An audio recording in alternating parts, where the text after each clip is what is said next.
Hey guys, Kevin with Louisiana Snake ID here. See these holes in the ground that people are always wondering what they are?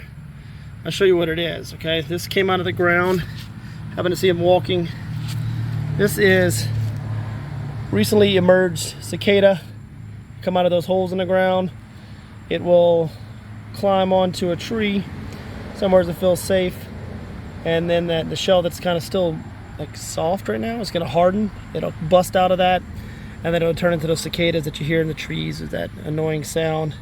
But typically you see them after this stage. You see them with the shell on the tree, or you see them flying around like idiots because they fly and everything.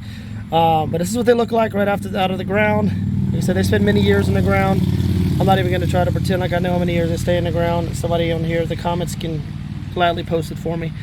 Right, but it's pretty cool. I've never seen one. I haven't seen one in a while coming freshly out of the ground, and this is one. This is what they look like.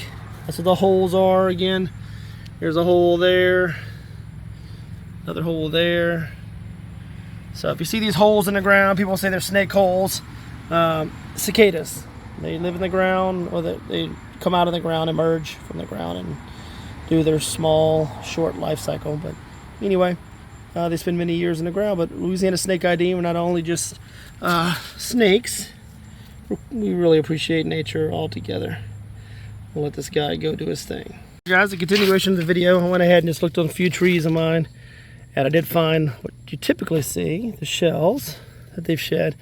And I said this one just a little hasn't quite done it because he just emerged. So emerge like this, they'll climb on a tree, shed their shell like this, and they'll fly on. You can see where it crawled out of it right there in the top. That's the opening where it ripped itself off the shell. This is not the same one, obviously, because it's still about to do its thing, but side by side, pretty cool. It's the stage before they start crawling away, start flying away. So Louisiana Snake ID, we'll see you guys later.